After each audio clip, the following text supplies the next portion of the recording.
cette première keynote, j'appelle Stéphane Gaudin, qui va nous parler du thème « Mémoire incarnée d'une grande figure du lien armée-nation ». Pour vous présenter Stéphane, il évolue depuis 20 ans dans le secteur de la défense, au sein de PME, de grands groupes et start-up, dans des fonctions alliant business développement et export contrôle. En 2006, il fonde Theatrum Belli, devenu une plateforme de référence sur l'esprit de défense, rassemblant aujourd'hui plusieurs centaines de milliers de lecteurs. Il est officier de la réserve citoyenne et membre associé de l'IHEDN Centre Val-de-Loire. Il s'engage activement pour le rayonnement de la culture de défense. Stéphane, le micro est à vous pour 20 minutes. Merci beaucoup. Pour moi, c'est un honneur d'être parmi vous. Je remercie beaucoup Bertrand pour son invitation, car elle va me permettre de pouvoir ancrer ce colloque sur un personnage historique qui est aujourd'hui méconnu, voire même oublié, qui était un très grand industriel et un très grand artiste, et un très grand artisan également, qui est Edgar Brandt. Je vais reprendre en fait la parole qui a été prononcée dans le film Le Dernier Samouraï. Je ne vais pas vous raconter comment il est mort, je vais vous raconter comment il a vécu. Pour la petite histoire, le dernier samouraï n'était pas américain, mais bien français. C'était un artilleur et il s'appelait Jules Brunet. Aussi, je vais rentrer dans le vif du sujet. Alors que la Première Guerre mondiale a profondément marqué la société française, elle a fait émerger des figures singulières capables de conjuguer innovation technique, engagement patriotique et expression artistique. Edgar Brandt, ferronnier d'art, industriel de l'armement et créateur de monuments majeurs du souvenir, incarne à la perfection ce triple lien. À travers son parcours, nous voyons comment un artisan et entrepreneur a pu, grâce à son génie, servir à la fois l'effort de guerre, les besoins techniques de l'armée et le devoir de mémoire de la nation.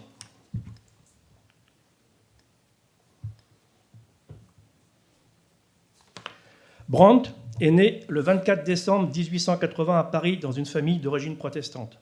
Son père, d'origine alsacienne, termine sa carrière comme directeur d'une entreprise de construction métallique.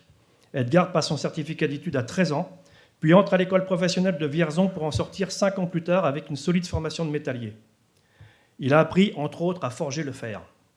On a remarqué chez lui une habileté manuelle exceptionnelle, une grande ingéniosité et un goût prononcé pour le dessin. Edgar Brandt a accompli son service militaire à l'issue de sa formation scolaire au 154e mairie de Nancy. Donc c'est un fantassin. Après son service, il a rejoint Paris. Il ouvre en 1902 un atelier rue Michel-Ange, dans le 16e. Il y fabrique des bijoux en or, en argent, de la ferronnerie. Dans le goût de l'époque, il reçoit également des commandes en province, voire à l'étranger. Et il décore notamment le paquebot transatlantique Le Paris, qui est alors ancré au Havre. Edgar Brandt participe à des concours artistiques. Il remporte des prix. Le jeune artiste est apprécié et a une carrière ouverte devant lui. Malheureusement, la Première Guerre mondiale va éclater et son destin, comme pour beaucoup de Français, va se basculer. En août 14, Brandt est mobilisé et rejoint son régiment qui combat d'abord dans l'Est puis dans le Nord. Après la course à la mer et la célèbre bataille de Dixmude, les belligérants creusent des tranchées. Et c'est le début de la guerre de position. Brandt s'aperçoit vite que l'infanterie manque d'armes de siège. Pendant ses moments de repos, il dessine un obusier capable d'envoyer des projectiles dans les tranchées adverses à peu près 400 mètres de distance. Encouragé par son commandant qui a vu ses dessins, Edgar Brandt profite de ses permissions pour construire, avec l'aide du cinéaste Louis Gaumont, un ami, le prototype d'un obusier pneumatique à tir courbe de 60 mm. Là, on voit en fait entre autres ces réalisations qui sont d'après-guerre. Là, on voit à gauche donc, Edgar Brandt, avec la première version en fait, de l'obusier pneumatique de 1915. Et ici, vous avez des fantassins en plein exercice avec la bouteille d'air comprimé qui sert à envoyer le projectile. Le grand avantage, c'est qu'avec l'air comprimé, il n'y a pas de bruit, il n'y a pas de lueur, donc c'est une discrétion maximale et donc une surprise totale pour les Allemands qui reçoivent la munition. En explosant, le projectile se fragmente et dans de multiples éclats et tue, blesse les soldats adverses. Présenté aux autorités militaires, l'arme est acceptée et Edgar Brandt reçoit une commande de près d'1 million d'exemplaires, avec également des millions de munitions à faire. Donc il entreprend cette production de munitions. D'ailleurs, durant des tests, en janvier 1918, il sera très grièvement blessé. On pourrait penser que cet épisode dans l'armement va se terminer avec la fin de la guerre, mais ce n'est pas le cas. En 1921, l'armée vient retrouver Edgar Brandt et lui demande de participer donc à un concours pour fabriquer, inventer une arme, je dirais, d'appui-feu pour l'infanterie. Au départ, il hésite parce qu'il est très pris par comment dirais-je, j'ai oublié le nom. Les expositions universelles, voilà, excusez-moi. Donc il hésite, mais après coup, donc, il décide de suivre en fait les recommandations de l'armée. Et après quelques essais, il va mettre au point le mortier de 80 mm, modèle 27-31, que l'on voit ici. Ce mortier révolutionnaire remporte le concours en surclassant sans peine tous les autres prototypes imaginés par des constructeurs privés ou par les arsenaux de l'État. Brandt est parti du mortier anglais Stokes, transformé et amélioré. Le mortier lance une munition de 3,2 kg propulsée par effet pyrotechnique à plus de 3200 mètres. Le mortier est léger, à peine 60 kg, 80 si on prend les munitions. 4 hommes peuvent le porter en fardeau séparé. On le verra également à dos de mulet, donc dans les Alpes. Il est simple d'utilisation, précis, rapide, 18 minutes, ce qui est pas mal du tout. Après le premier coup qui enfonce en fait la plaque de base dans la terre, les tirs peuvent se faire à un rythme soutenu et régulièrement. Le mortier sera également modifié avec un chargement par la culasse pour équiper la ligne Maginot, donc dans les casemates et dans les tourelles. L'armée française commande ce mortier, imité bientôt par toutes les armées du monde. Au moment où la crise économique tarit les commandes artistiques, donc on est en 1929 avec la crise économique, le génie de Brandt a été d'avoir à la fois une entreprise qui fabrique de l'armement et des productions civiles. Donc, ce qui lui a permis de rebondir dans des périodes très, très compliquées. Donc, au moment où la crise économique tarit les commandes, Brandt voit son carnet de commandes d'armes exploser. L'atelier du boulevard Murat s'avère trop petit. Brandt achète donc l'usine de l'avionneur Émile Desvoitines à Châtillon et entre 1931 et 1933, l'a fait agrandir pour obtenir 36 000 m² de couvert, près de 4 hectares de locaux pour réunir toutes ses activités, tant de ferronnerie, d'art que de menuiserie métallique et de fabrication de matériel de guerre. Dans le même temps, Edgar Brandt achète près de 500 hectares de bois dans la forêt de Vernon et y construit un long champ de tir de 3,5 km, puis une usine de chargement de projectiles. Chaque jour, des camions amènent à Châtillon les projectiles qui vont y être chargés. Ils sont ensuite expédiés soit dans les entrepôts de l'armée, soit au Havre pour être exportés vers la Chine, le Japon, la Roumanie et d'autres pays. On ne voit plus beaucoup désormais d'Edgar Brandt dans les expositions artistiques. Il se consacre presque exclusivement à son entreprise d'armement. Bien plus, il diversifie ses productions. En 1935, il fabrique le prototype d'un mortier de 120 mm, qui ne sera pas repris par l'armée française tout de suite, mais qui est toujours dans les forces actuellement et qui équipe maintenant le Griffon dans la version mortier embarqué pour l'appui au contact. Donc là, on voit en fait le mortier de 120 mm qui peut être tracté par un véhicule. Il fabrique également des grenades à fusil qu'il a inventées, des bombes pour l'aviation, avec le concours du lieutenant de vaisseau Yves Le Prieur. C'est ce qu'on appelle la mine aérienne Le Prieur Laboureur Brandt. Son chantier lui permet de tester lui-même ses propres inventions. Son entreprise fabrique également des balles explosives pour mitrailleuses, des moteurs multicarburants, notamment dans le domaine des gazogènes.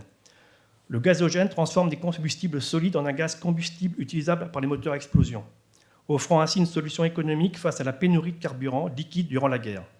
Ce système a permis d'équiper plus de 90 000 véhicules entre 1940 et 1941. Les tensions internationales entraînent donc un développement considérable des commandes d'armes. Les usines Brandt travaillent à plein régime, 2000 personnes, surtout d'ailleurs des ouvrières, s'attaquent dans les usines de Châtillon. Jusqu'à 300 personnes travaillent à Vernon, à la poudrière Brandt. C'est sans compter avec l'arrivée au pouvoir du Front populaire qui vote la nationalisation des usines d'armement. Brandt doit abandonner ses usines de Châtillon et de Vernon en janvier 1937. Il est indemnisé, mais cette nationalisation est pour lui un brise-cœur. Brandt ne conserve que son secteur ferronnerie d'art et charpente métallique. En 1937, il s'évertue sans résultat à sensibiliser les autorités compétentes du grave problème de l'insuffisance des armements, en particulier auprès du contrôleur général Jacomet. À la déclaration de la guerre, les seuls matériels modernes que possède l'armée française sont notamment des mortiers d'appui-feu d'infanterie de 80 mm et de 60 mm. En 1938, avec l'indemnisation, Edgar Brandt achète de nouvelles usines à Nantes, Jurançon, Tulle, Laval et surtout de la Ferté-Saint-Aubin, donc en Sologne. 630 hectares, où bientôt s'édifie une nouvelle usine qui, profitant de la chute du Front populaire, reprend les productions d'armement et continue les travaux de recherche. Brandt faisait de la recherche lui-même. Il n'attendait pas des commandes en fait, du gouvernement. Il décidait lui-même, sur ses fonds propres, de partir dans la R&D. L'année précédente, en 1939, avec l'aide d'un inventeur suisse, Berthold Moropt, Brandt met au point le premier projectile à charge creuse au monde. Il s'agit de la grenade à fusil anti-char modèle 41, dont les prototypes furent tirés avec succès devant les représentants de l'état-major le 10 juin à Satory. Cette grenade était capable de percer 40 mm de blindage. Elle pouvait arrêter tous les chars de l'époque. Mais il était trop tard pour la fabriquer en série. En mai 40, l'ordre de repli est donné au bureau d'études Brandt à Paris. À la demande de l'état-major, les mises au point définitives de cette grenade se poursuivent dans l'usine de construction mécanique du Béarn, située à Jurançon, près de Pau. Edgar Brandt charge alors son collaborateur, le colonel Delalande, de rejoindre les États-Unis, avec les plans et les prototypes de cette grenade. En liant la technique de propulsion de l'ingénieur américain Goddard et la charge creuse de Brandt, les Américains vont inventer une arme célèbre que l'on verra dans tous les films, le bazooka, qui sera utilisé pour la première fois en Tunisie en 1942.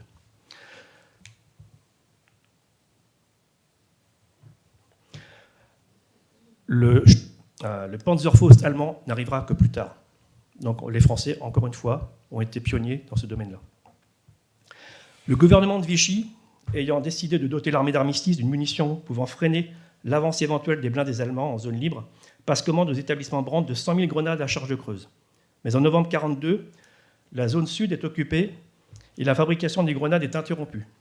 Malgré l'ordre donné par les Allemands, les grenades fabriquées ne sont pas détruites, mais livrées aux forces françaises libres au moment de la libération de la Corrèze. Pour la petite histoire également, les Américains qui ont débarqué en 1944 en Normandie étaient armés de mortiers Brandt de 80 mm et de 60 mm.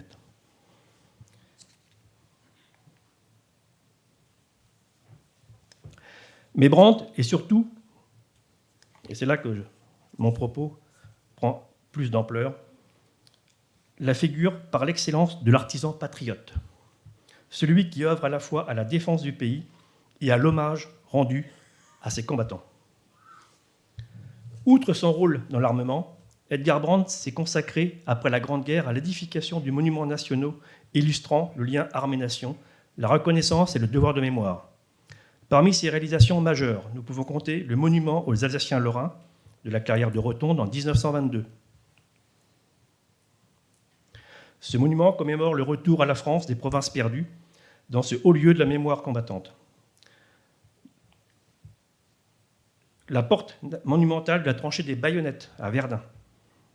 Cette tranchée, restée mythique de la mémoire nationale, est honorée par une porte massive de près d'1 tonne, forgée par Brandt, qui rappelle les sacrifices suprêmes des soldats.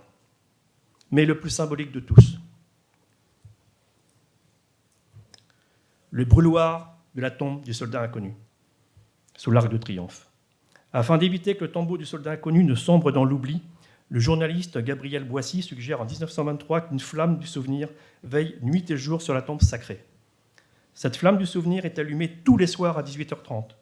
Ce ravivage n'a jamais été interrompu, même durant l'occupation. Elle brûle devant le tombeau du soldat inconnu, comme un perpétuel souvenir de ceux qui ont donné leur vie pour la France. Pour les jeunes générations, participer à la cérémonie du ravivage de la flamme est avant tout un devoir de mémoire et un geste citoyen. Je m'adresse aux cadets de la gendarmerie.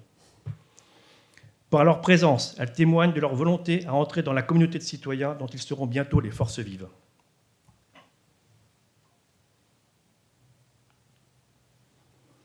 Le monument aux morts de la gare Saint-Lazare, en 1930. Situé dans un grand lieu de passage parisien, ce monument rend hommage au cœur de la vie quotidienne aux agents des chemins de fer disparus au combat. Pour conclure, Edgar Brandt, à la croisée de l'art, de la technologie, de l'industrie de défense, illustre plus que tout autre la richesse du lien armée-nation.